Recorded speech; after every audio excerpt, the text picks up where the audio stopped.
Hello everyone, welcome to KM Scholar. How are you all? I hope you are doing good. My name is Vanita और हम cover कर रहे हैं class 11 chemistry का chapter 3 classification of elements and periodicity in property. So ये इस chapter की 4th video है। प्रीवियस वीडियो में हमने देखा है हिस्टोरिकल डेवलपमेंट ऑफ एलिमेंट, बाद में हमने देखा था modern periodic law and modern periodic table, इससे हमें अच्छे से डिटेल में पढ़ा है। बाद में हमने देखा था नॉमेनक्लेचर ऑफ एलिमेंट, जिन एलिमेंट का एटॉमिक नंबर होता है 100 से ऊपर। तो ये सारी चीजें ना हम पढ़ चुके हैं।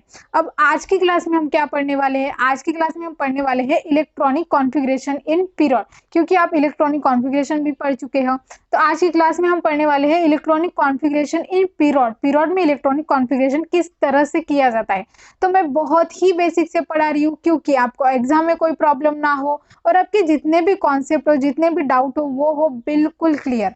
अगर आपको याद होगा तो हमने प्रीवियस चैप्टर में एक कॉन्सेप्ट पढ़ा था, वो था क्वांटम नंबर का। तो ये क्वांटम नंबर के कॉन्सेप्ट में हमने देखा था कि शेल क्या होते हैं, सब शेल क्या होते हैं और ऑर्बिटल क्या होते हैं। तो बेसिकली शेल, सब शेल और ऑर्बिटल क्या होते हैं? फॉर एग्जांपल कोई एलिमेंट है, उस एलिमेंट का ये एक एटम है। इस एटम के बाहर ये जो आपको रिंग दिखती है ना, ये रिंग और कुछ नहीं है, ये रिंग क्या है? शेल है। इन्हें क्या कहा जाता है? शेल कहा जाता है। और इन शेल के नाम भी होते हैं। ये फर्स्ट शेल है तो इसका नाम है के, सेकंड शेल का एल, थर्ड शेल का एम और फोर्थ शेल का एन। तो इस शेल के इस तरह से नाम होते हैं और इन शेल को इस तरह से भी रिप्रेजेंट किया जाता है। N is equal to 1, first shell हो तो n is equal to 1, second shell हो तो n is equal to 2, third shell हो तो n is equal to 3, fourth shell है तो एन इज इक्वल टू 4। इसको इस तरह से भी रिप्रेजेंट किया जाता है। और इस शेल के अंदर होते हैं सब शेल। तो बेसिकली सब शेल जो है वो 4 टाइप्स के होते हैं, एस, पी, डी, एफ। अगर फर्स्ट शेल है, के शेल है, तो के शेल में एक ही सब शेल होता है, वो होता है एस। और सेकंड शेल है, कौन सी? एल शेल है। एल शेल में 2 सब शेल होते हैं, S and P. M shell है, एम शेल में होते हैं 3 sub shell, S, P, D. N shell है, एन शेल में होते हैं 4 sub shell, S, P, D and F. इस तरह से शेल के अंदर होते हैं सब शेल और इस सब शेल के अंदर होते हैं ऑर्बिटल। अगर एस सब शेल है तो इसके अंदर होता है एक ऑर्बिटल। अगर पी सब शेल है, ठीक है, तो पी सब शेल के अंदर होते हैं 3 ऑर्बिटल। अगर डी सब शेल है, डी सब शेल के अंदर होते हैं 5 ऑर्बिटल। एफ सब शेल है, एफ सब शेल के अंदर होते हैं 7 ऑर्बिटल। तो इस तरह से शेल के अंदर होता है सब शेल, सब शेल के अंदर होता है ऑर्बिटल। और अगर आपको एक कॉन्सेप्ट याद होगा, यानी कि हमने प्रीवियस चैप्टर में पढ़ा था क्वांटम नंबर वाला कॉन्सेप्ट। तो totally 4 types of quantum number होते हैं, सेट ऑफ 4 क्वांटम नंबर होते हैं। फर्स्ट था प्रिंसिपल, सेकंड था एजिमुथल, थर्ड था मैग्नेटिक और फोर्थ था स्पिन क्वांटम नंबर। तो ये जो चारों सेट ऑफ क्वांटम नंबर है, ये हमें क्या बताते हैं? ये चारों सेट ऑफ क्वांटम नंबर हमें ये बताते हैं कि इलेक्ट्रॉन कहाँ पे एग्जिस्ट करता है। यानी कि ये, अगर मैं इसे सिंपल लैंग्वेज में कहूँ, हमें इलेक्ट्रॉन का एड्रेस बताता है कि इलेक्ट्रॉन कहाँ पे रहते हैं। तो जिस तरह से हम अपने घर में रहते हैं ना, तो इलेक्ट्रॉन पता है आपको कहाँ पे रहते हैं? इलेक्ट्रॉन जो है वो ऑर्बिटल में रहते हैं। कहाँ पे रहते हैं? इलेक्ट्रॉन ऑर्बिटल में रहते हैं। और इस ऑर्बिटल में जब हम इलेक्ट्रॉन को डिस्ट्रीब्यूट करते हैं, उसी को बोला जाता है electronic configuration. And I hope आपको पता होगा कि एलिमेंट का इलेक्ट्रॉनिक कॉन्फ़िगरेशन कैसे करते हैं।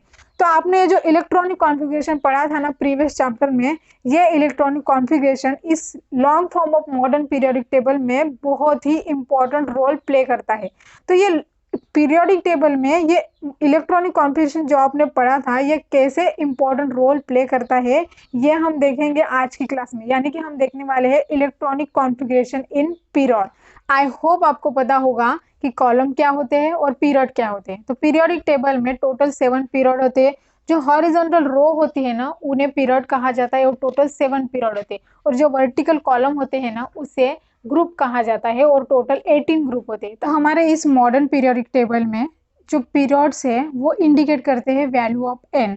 तो ये एन क्या होता है? एन जो है वो प्रिंसिपल क्वांटम नंबर होता है, जो हमें ये बताता है कि इलेक्ट्रॉन कौन से शेल में प्रेजेंट होगा या इलेक्ट्रॉन कौन से एनर्जी लेवल में प्रेजेंट होगा। तो हम जैसे ही पीरियड में इंक्रीज होते जाएंगे, यानी कि हम पीरियड में आगे बढ़ते जाएंगे, वैसे ही एन की वैल्यू जो है वो इंक्रीज होती जाएगी। अब एन की वैल्यू इंक्रीज होती गई, इसका मतलब शेल भी चेंज होता गया, क्योंकि हम शेल को इस तरह से भी रिप्रेजेंट करते हैं। अगर के शेल है तो वो होता है एन इज इक्वल टू 1। अगर एल शेल है तो इसको हम n is equal to 2। M shell है तो इसको हम n is equal to 3। n shell है तो इसको हम n इज इक्वल टू 4 इससे रिप्रेजेंट करते हैं। इसीलिए अगर पीरियड में हम आगे बढ़ते जाएंगे यानी कि n की वैल्यू इंक्रीज होगी तो शेल भी चेंज होगा। तो इसका मतलब हम पीरियड में ये पता कर सकते हैं यानी कि n की वैल्यू से हम ये पता कर सकते हैं कि एलिमेंट कौन से पीरियड में प्रेजेंट है। फॉर एग्जांपल अब आप देखो हाइड्रोजन का इलेक्ट्रॉनिक कॉन्फ़िगरेशन होता है 1s1। तो यहाँ पे 1 है, 1 मतलब क्या है, n इज इक्वल टू 1 मतलब k शेल, ठीक है, मतलब first shell. n is equal to 1 मतलब फर्स्ट पीरियड k शेल। इसका मतलब एलिमेंट जो है वो फर्स्ट पीरियड में प्रेजेंट है यानी कि के शेल में प्रेजेंट है। और सेकंड पीरियड में देखो लिथियम का इलेक्ट्रॉनिक कॉन्फ़िगरेशन क्या है, 1s1 एंड 2s1। यहाँ पे देखो n की वैल्यू क्या है, 2 है। इसका मतलब एलिमेंट जो है वो सेकंड पीरियड में प्रेजेंट है, n इज इक्वल टू 2 है, सेकंड पीरियड में प्रेजेंट है और l शेल में प्रेजेंट है। तो हम n की वैल्यू जो है, n की वैल्यू देखकर हम ये पता कर सकते हैं कि हमारा एलिमेंट कौन से पीरियड में प्रेजेंट है। और दूसरी बात, हम पीरियड में लेफ्ट से राइट जाएंगे तो हमें ये देखने को मिलेगा कि नंबर ऑफ ऑर्बिटल जो है वो बढ़ते जाएंगे यानी कि फर्स्ट पीरियड में s ऑर्बिटल होगा, सेकंड पीरियड में s और p, इस तरह से ऑर्बिटल जो है वो बढ़ते जाएंगे। अब देखते हैं फर्स्ट पीरियड का इलेक्ट्रॉनिक कॉन्फ़िगरेशन। तो फर्स्ट पीरियड में जितने भी एलिमेंट है ना, फर्स्ट पीरियड कौन सा है, ये वाला, ठीक है। फर्स्ट पीरियड में जितने भी एलिमेंट है ना वो सारे एलिमेंट के शेल में प्रेजेंट है। के शेल में क्यों प्रेजेंट है, क्योंकि n की वैल्यू 1 है। n की वैल्यू 1 मतलब फर्स्ट पीरियड और के शेल। फर्स्ट शेल कौन सा होता है, के शेल। इसीलिए ये सारे एलिमेंट, मतलब कौन से एलिमेंट है फर्स्ट पीरियड में, एक है हाइड्रोजन और दूसरा है हीलियम। ये दोनों एलिमेंट के शेल में प्रेजेंट है और फर्स्ट पीरियड में प्रेजेंट है। अगर बात करें इसके इलेक्ट्रॉनिक कॉन्फ़िगरेशन की, फॉर एग्जांपल हाइड्रोजन का एटॉमिक नंबर है 1, इसका इलेक्ट्रॉनिक कॉन्फ़िगरेशन है 1s1। हीलियम की बात करें तो हीलियम का है एटॉमिक नंबर 2, इसका इलेक्ट्रॉनिक कॉन्फ़िगरेशन है 1s2। क्योंकि ये के शेल में है, फर्स्ट एलिमेंट जितने भी है फर्स्ट पीरियड में जितने भी एलिमेंट है वो के शेल में है। और के शेल में ना कितने और सब शेल होते हैं, के शेल में एक ही सब शेल होता है, कौन सा, एस सब शेल। और एस सब शेल के पास एक ही ऑर्बिटल होता है और एस सब शेल में 2 ही इलेक्ट्रॉन आते हैं। इसीलिए हेलियम में कितने हैं, 2 इलेक्ट्रॉन, एक हाइड्रोजन के पास जाएगा और जो 2 रहेंगे वो हेलियम फिल करेगा। तो इसका मतलब हाइड्रोजन में और हेलियम में एस ऑर्बिटल जो है वो फुल हो गया यानी कि एस ऑर्बिटल पूरी तरीके से फिल हो गया। तो इसका मतलब ये है कि इस पीरियड में 2 ही एलिमेंट प्रेजेंट है। क्यों 2 एलिमेंट प्रेजेंट है, क्योंकि यहाँ पे एक ही ऑर्बिटल है और एक ऑर्बिटल फिल हो गया, एस में 2 ही इलेक्ट्रॉन आते हैं। इसीलिए फर्स्ट पीरियड में 2 ही एलिमेंट है, कौन सा, एक है हाइड्रोजन और दूसरा है हेलियम। बात करते हैं सेकंड पीरियड की। सेकंड पीरियड स्टार्ट होता है लिथियम से और एंड होता है नियॉन में। अब सेकंड पीरियड में देखो, सेकंड पीरियड में जितने भी एलिमेंट है ना वो कौन से शेल में है, सेकंड वाले शेल में यानी कि एल शेल में है। क्यों, क्योंकि एन की वैल्यू 2 है, एन की वैल्यू 2 मतलब सेकंड पीरियड। और एल शेल के पास कितने ऑर्बिटल होते हैं, एल शेल के पास होते हैं 2 ऑर्बिटल, एस और पी। तो यहाँ पे ऑर्बिटल्स 2 हो गए, एस और पी। पहले एस ऑर्बिटल पूरी तरह से भरा जाएगा, बाद में पी ऑर्बिटल भरा जाएगा। तो पी ऑर्बिटल जो है वो कहाँ तक भरा जाएगा, वो नियॉन तक भरा जाएगा। फॉर एग्जाम्पल बेरिलियम का कॉन्फ़िगरेशन कैसे होता है, 1s2 एंड 2s2। ये एस ऑर्बिटल पूरा भर चुका है क्योंकि इसका एटॉमिक नंबर कितना है, 4 है। बाद में है बोरॉन, तो बोरॉन में क्या होगा, अब 1s2 2s2 2p1। इसका मतलब एस ऑर्बिटल फिल होने के बाद बाकी जो बचे इलेक्ट्रॉन है वो नेक्स्ट वाले ऑर्बिटल में जाएंगे। कौन से वाले ऑर्बिटल में जाएंगे, पी वाले ऑर्बिटल में जाएंगे। इसीलिए ये कहाँ तक जाएंगे, नियॉन तक जाएंगे। और नियॉन का एस बी ऑर्बिटल पूरी तरह से फुल है और पी बी ऑर्बिटल पूरी तरह से फुल है। तो इसीलिए इसके दोनों ऑर्बिटल पूरी तरह से फिल होने के कारण ये जो है वो एक्स्ट्रा स्टेबल है, नियॉन जो है वो एक्स्ट्रा स्टेबल है। और इसी को इनर्ट गैस भी कहा जाता है। इसीलिए इसको इनर्ट गैस कहा जाता है क्योंकि नियॉन जो है वो बहुत ही मतलब एक्स्ट्रा स्टेबल एलिमेंट है, इसीलिए। अब बात करते हैं थर्ड पीरियड की। थर्ड पीरियड स्टार्ट होता है सोडियम से और एंड होता है ऑर्गन तक।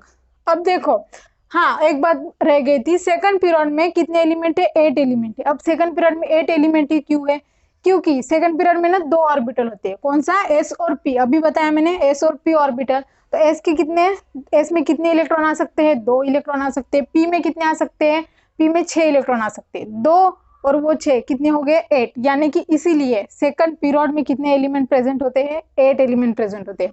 अब बात करते हैं थर्ड पीरियड की। थर्ड पीरियड स्टार्ट होता है सोडियम से और एंड होता है आर्गन तक। यहाँ पे भी थर्ड पीरियड में थर्ड पीरियड स्टार्ट हो गया, इसका मतलब इसमें जितने भी एलिमेंट है वो कौन सी शेल में प्रेजेंट है, थर्ड शेल में प्रेजेंट है। थर्ड शेल कौन सी होती है, एम शेल होती है। और एम शेल के पास कौन से ऑर्बिटल होते हैं, एस पी डी, यानी कि ये 3 ऑर्बिटल होते हैं। अब इसमें एस पी डी, तो यहाँ पे भी यानी कि पी तक ही इलेक्ट्रॉन भरे जाएंगे, एस और पी ये दोनों में इलेक्ट्रॉन भरे जाएंगे। कहाँ तक, ऑर्गन तक। और ऑर्गन में भी एस का पूरा ऑर्बिटल भरा हुआ है और पी का भी पूरा मतलब ऑर्बिटल भरा हुआ है। इसीलिए ऑर्गन एक स्टेबल एलिमेंट है, इसीलिए इसे इनर्ट गैस एलिमेंट कहा जाता है। ठीक है, तो ये कहाँ से स्टार्ट हुआ था, सोडियम से आर्गन तक, यहाँ तक एंड हुआ, यानी कि यहाँ पे पूरे इलेक्ट्रॉन भरे जाएंगे। ठीक है, अब बात करते हैं फोर्थ पीरियड में। फोर्थ पीरियड स्टार्ट होता है पोटेशियम से और एंड होता है क्रिप्टॉन तक। अब देखो यहाँ पे पोटेशियम और कैल्शियम, यहाँ इलेक्ट्रॉनिक कॉन्फ़िगरेशन कैसा होगा इसका, यहाँ पे 1s2 2s2 2p6 इसका पूरा भरा जाएगा। बाद में 4s2 भी भरा जाएगा। ठीक है, इसका होगा 4s2, ये इसका 4s2 भरने के बाद 4s2 फिल हो गया। अब 4s2 भरने के बाद स्कैंडियम से देखो अब जिंक तक क्या होता है। स्कैंडियम से जिंक तक 4s2 में भरने के बाद इलेक्ट्रॉन कहाँ पे जाते हैं, क्योंकि ये फोर्थ पीरियड है। ठीक है, फोर्थ पीरियड मतलब फोर्थ शेल। यहाँ पे देखो ये फर्स्ट शेल है, ये सेकंड शेल है, ठीक है, ये थर्ड शेल है 3s 3p 3d और ये फोर्थ शेल है। ठीक है, 4s 4p 4d और 4f। अब देखो यहाँ पे इलेक्ट्रॉन फिल हो गया 4s2 में। बाद में ये 4s में इलेक्ट्रॉन फिल होने के बाद कहाँ जाना चाहिए था, 4p में जाना चाहिए था। लेकिन स्कैंडियम का इलेक्ट्रॉनिक कॉन्फ़िगरेशन क्या होगा, ये 4s के बाद 4p में जाने की बजाय ये जाएगा 3d में, यानी कि यहाँ पे जाएगा। सबसे पहले 4s भरेगा, ठीक है, बाद में भरेगा 3d, बाद में इस पे आएगा 4p पे आएगा। अब ये ऐसा क्यों हो रहा है, क्योंकि देखो इसमें पहले अकॉर्डिंग टू अबव प्रिंसिपल के अकॉर्डिंग 4s की एनर्जी लो होती है 3d से, इसलिए पहले 4s में इलेक्ट्रॉन भरे गए, बाद में 3d में भरेंगे और बाद में 4p में भरेंगे, इंक्रीजिंग एनर्जी लेवल के अकॉर्डिंग टू अबव प्रिंसिपल। तो इसीलिए यहाँ पे जो इसका आउटर मोस्ट शेल क्या है, स्कैंडियम का आउटर मोस्ट शेल क्या है, 4s है। भले ही इसका आउटर मोस्ट शेल 4s है, बट इसमें इलेक्ट्रॉन जो है यानी कि लास्ट जो इलेक्ट्रॉन है वो किस ऑर्बिटल में भरा गया है, d ऑर्बिटल में भरा गया है। इसीलिए इसको 3d ट्रांजिशन सीरीज बोलते हैं। क्यों बोलते हैं इसको 3d ट्रांजिशन सीरीज, क्योंकि इसका जो इलेक्ट्रॉन है, लास्ट वाला इलेक्ट्रॉन है, वो d ऑर्बिटल में भरा जाता है, इसीलिए इसे 3d ट्रांजिशन सीरीज कहते हैं। अब बात करते हैं इसी तरीके से पहले स्कैंडियम से लेके जिंक तक, ठीक है, 3d पूरा भरा जाएगा कहाँ तक, 10 तक। बाद में इलेक्ट्रॉन जो है वो 4p में भरे जाएंगे क्रिप्टॉन तक, यानी कि 4p6। बाद में 4p6 के बाद में यहाँ पे उसी तरीके से ये हो गई 3d ट्रांजिशन सीरीज, इसे बोला जाता है 3d ट्रांजिशन सीरीज। बाद में यहाँ से यट्रियम से फिर वैसे ही 4d में इलेक्ट्रॉन पहले भरे जाएंगे, ठीक है, पहले 4d में इलेक्ट्रॉन भरे जाएंगे, इसीलिए इसे 4d ट्रांजिशन कहा जाएगा। बाद में नीचे आ जाओ, नीचे यहाँ पे शुरू होती लैंथेनाइड और एक्टिनॉइड सीरीज। अब देखो यहाँ पे लैंथेनाइड और एक्टिनॉइड सीरीज में क्या होता है, लैंथेनाइड और एक्टिनॉइड इसमें जो इलेक्ट्रॉन रहता है वो 5d में भरने की बजाय सबसे पहले 4f में इलेक्ट्रॉन भरा जाता है, 4f में भरा जाता है, इसीलिए इसे 4f इनर ट्रांजिशन सीरीज कहा जाता है और इसे ही लैंथेनाइड सीरीज भी कहा जाता है। और इसके नीचे है एक्टिनाइड, इसको 5f इनर ट्रांजिशन सीरीज कहा जाता है और इसको ही एक्टिनॉइड सीरीज भी कहा जाता है। तो यहाँ तक क्लियर है। और हाँ, यहाँ पे हम पता कर सकते हैं किसके ऑर्बिटल के नंबर से कि किस पीरियड में कितने एलिमेंट प्रेजेंट हो सकते हैं। बात करते हैं ना फर्स्ट पीरियड की, फर्स्ट पीरियड में हाइड्रोजन और हेलियम हमने देखा था, इसमें कौन सा है, एस ऑर्बिटल है और एस ऑर्बिटल में 2 इलेक्ट्रॉन पूरी तरह से फिल है। एस ऑर्बिटल के पास कितने इलेक्ट्रॉन आ सकते हैं, 2। इसका मतलब इस वाले पीरियड में, फर्स्ट पीरियड में 2 ही एलिमेंट प्रेजेंट हो सकते हैं। सेकंड पीरियड में कौन सा ऑर्बिटल था, पहले 2s भरा गया, बाद में 2p, यानी कि यहाँ पे एस ऑर्बिटल भी है और पी ऑर्बिटल भी है। और एस ऑर्बिटल के इलेक्ट्रॉन कितने होते हैं, 2, और पी के कितने होते हैं, 6। 2 और 6 कितने हो गए, 8। इसीलिए सेकंड पीरियड में 8 एलिमेंट प्रेजेंट है। पीरियड में भी ऐसा है, पहले इलेक्ट्रॉन 3s में भरे जाएंगे, बाद में 3p में भरे जाएंगे, यानी कि यहाँ भी 2 ऑर्बिटल है, s और p, और s के पास होते हैं 2, p के पास होते हैं 6। 2 और 6 कितने हो गए, 8। इसीलिए थर्ड पीरियड में 8 एलिमेंट प्रेजेंट है। अब ये वाला जो फोर्थ वाला पीरियड था, फोर्थ पीरियड में कितने ऑर्बिटल्स होते हैं, एस में भी भरा जाता है, पी में भी भरा जाता है और डी में भी भरा जाता है। और एस में आते हैं 2, पी में आते हैं 6 और डी में कितने आते हैं, 10। टोटल कितने हो गए, 18। इसीलिए फोर्थ वाले पीरियड में 18 इलेक्ट्रॉन प्रेजेंट है। उसी तरीके से फिफ्थ वाले पीरियड में भी 18 इलेक्ट्रॉन प्रेजेंट है, क्योंकि इसमें भी पहले एस में, बाद में पी में, बाद में डी में, यानी कि यहाँ पे 3 ऑर्बिटल से 3 ऑर्बिटल में जितने इलेक्ट्रॉन भर सकते हैं वो पूरी तरह से फिल है। इसीलिए इसमें भी 18 इलेक्ट्रॉन होते हैं फिफ्थ वाले पीरियड में। अब सिक्स्थ वाले पीरियड में क्या होता है, लैंथोनाइट और एक्टिनाइट सीरीज होती है। और ये लैंथोनाइट और एक्टिनाइट सीरीज जो है वो 4s में भी इलेक्ट्रॉन फिल करते हैं, बाद में 4s में डी में भी आते हैं, पी में भी आते हैं और एफ में भी आते हैं, यानी कि चारों के चारों सबशेल यहाँ पे यूज होते हैं।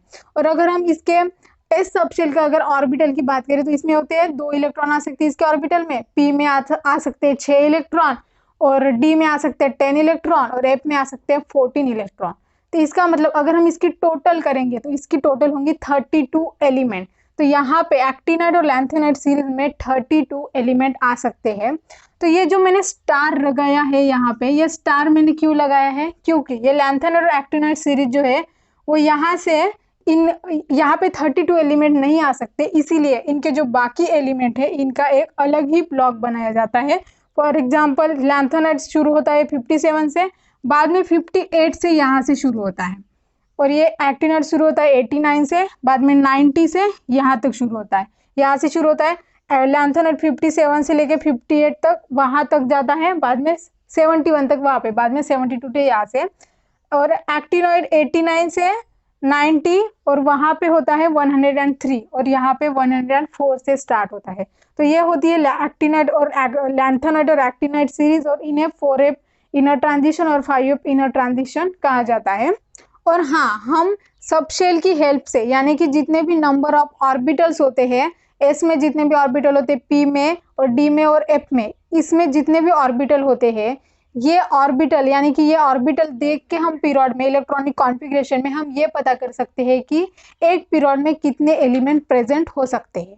हमने अभी तक जो भी पढ़ा है ना, मैं उसे समराइज करा देती हूँ। तो सबसे पहले हम जब इलेक्ट्रॉनिक कॉन्फ़िगरेशन करते हैं पीरियड में, तो क्या होता है, जैसे हम आगे बढ़ते जाते हैं, यानी कि फर्स्ट पीरियड से सेकंड, सेकंड से थर्ड, थर्ड से फोर्थ, तो इस तरह से तो क्या होता है, एन की वैल्यू इंक्रीज होती जाती है। अब एन की वैल्यू इंक्रीज हो गई, इसका मतलब शेल भी चेंज होता है। और दूसरी बात, जब हम पीरियड में लेफ्ट से राइट जाते हैं तो नंबर ऑफ ऑर्बिटल्स भी बदलते जाते हैं, यानी कि नंबर ऑफ ऑर्बिटल्स इंक्रीज होते जाते हैं। फॉर एग्जांपल अगर फर्स्ट पीरियड की बात करें तो इसमें एक ही ऑर्बिटल मिलेगा आपको s, सेकंड पीरियड में 2 और p, यानी कि 2 ऑर्बिटल मिलेंगे, बाद में 2 एंड p थर्ड में भी, फोर्थ में भी 2pd। इस तरह से जो नंबर ऑफ ऑर्बिटल्स है वो इंक्रीज होते जाते हैं जैसे हम लेफ्ट से राइट जाते हैं पीरियड में।